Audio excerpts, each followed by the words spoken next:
ରାସ୍ତା ବିଷୟରେ କଣ କହିବେ? ଦେଖନ୍ତୁ 2021 ମସିହାରେ ଜିଲ୍ଲାପାଳଙ୍କ ଅଧ୍ୟକ୍ଷତାରେ ଗୋଟେ ନିଷ୍ପତ୍ତି ହେଲା ଯେ DMF ରେ ପାଣି କୋଇଲିକି ଯୋଡ଼ିବା ପାଇଁ। ଯାହା ହଉ ଗୋଟେ ଖୁସିର କଥା, ପାଣି କୋଇଲିରେ ବିକାଶ ଜନ୍ମ ହେଉ ବୋଲି ଗୋଟେ ବାର୍ତ୍ତା ଗଲା। ଏ ନିଶ୍ଚିତ ଭାବରେ ସ୍ୱାଗତ ଯୋଗ୍ୟ ପଦକ୍ଷେପ। କିନ୍ତୁ DMF ରେ ପାଣି କୋଇଲିକି ଯୋଉ ଟଙ୍କା ଆସିଲା ଗୋଟେ ନିର୍ଦ୍ଦିଷ୍ଟ ବ୍ୟକ୍ତିର ରାସ୍ତା ନିର୍ମାଣରେ ସେ ସବୁ ଟଙ୍କା ଖର୍ଚ୍ଚ ହେଲା। ଗୋଟେ ରାସ୍ତା ନିର୍ମାଣ ପାଇଁ ପାଖାପାଖି 1 କୋଟିରୁ ଉର୍ଦ୍ଧ୍ୱ ଟଙ୍କା ଖର୍ଚ୍ଚ ହେଇଛି ବୋଲି ଯାହା ଆମ ପାଖରେ ସୂଚନା ଅଛି। ଜଣେ ବାବୁ ଗୋଟେ ନିର୍ଦ୍ଦିଷ୍ଟ ରାଜନୈତିକ ଦଳର ଲୋକଙ୍କ ଘରକୁ ରାସ୍ତା ହବ DMF ଫଣ୍ଡରେ, ତାପରେ କହିବେ ବିକାଶ ହଉଛି, ବିକାଶକୁ ଏଇଠୁ ହିଁ ବିକଳାଙ୍ଗ କରିଦେଲେ। ତାପରେ ଦେଖନ୍ତୁ, ଆପଣ ଦେଖିପାରୁଥିବେ ଯେ ଏ ରାସ୍ତାର ଓସାର ହଉଛି 30 ଫୁଟରୁ ଅଧିକା ହବ, ଯାହାକି ବ୍ଲକ ପ୍ରଶାସନର ନିୟମ ଅନୁସାରେ ଏ ରାସ୍ତାର ଓସାର 12 ଫୁଟ ହବା କଥା।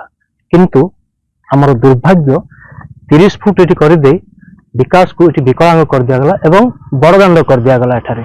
ସେଥିପାଇଁ ଆମେ ଆପଣମାନଙ୍କ ଜରିଆରେ ଭିଜିଲାନ୍ସକୁ ଅନୁରୋଧ କରୁଛୁ କି ସେ ରାସ୍ତା ନିର୍ମାଣରେ କ'ଣ ଦୁର୍ନୀତି ହେଇଛି ତଦନ୍ତ କରିବେ ବୋଲି ଆମର ଆଶା।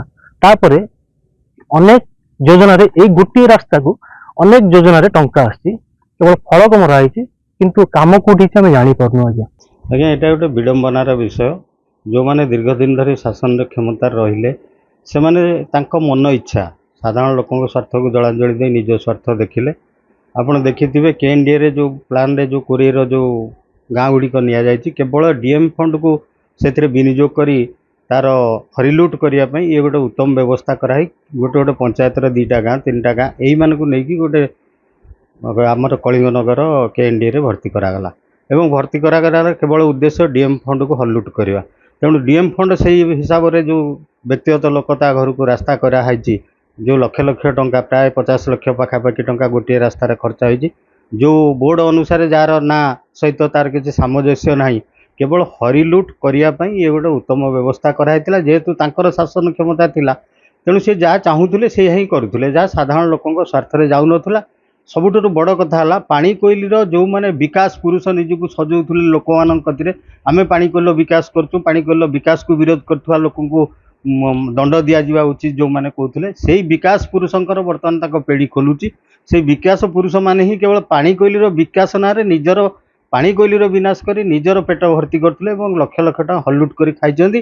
ଏହାର ତଦନ୍ତ ହେଲେ ପ୍ରକୃତ କେତେ ଟଙ୍କା ହଲୁଟ୍ କରି ଖିଆ ହେଇଛି ତାହା ସମସ୍ତେ ସର୍ବସାଧାରଣ ଜାଣିବାର ସୁଯୋଗ ପାଇବେ।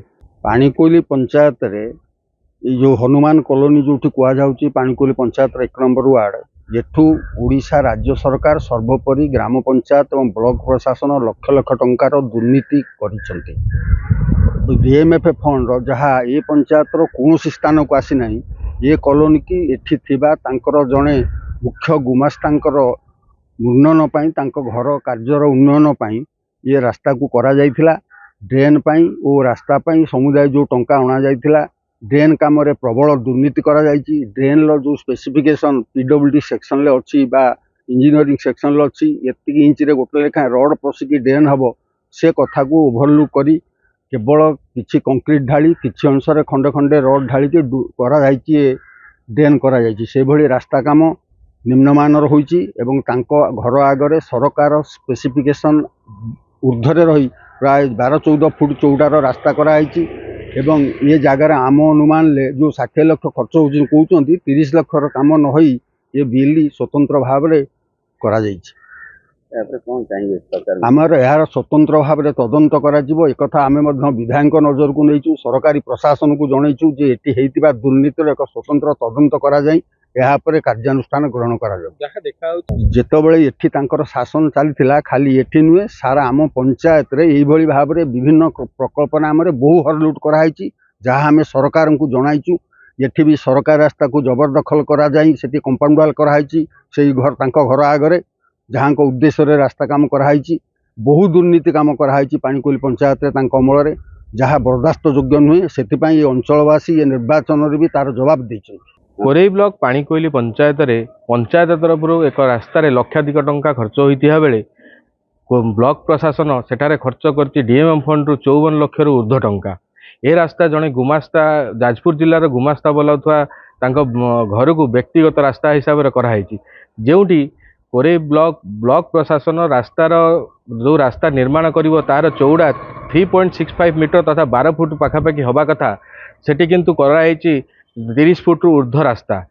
यही रास्तार स्थानीय बासिंदा यही रास्ता उपरे विजिलेंस तदंत करने दाबी करुवा बेले ब्लॉक प्रशासन चुप बसी। जाजपुर कोरेईरू प्रताप कुमार बेहेरा बड़ खबर।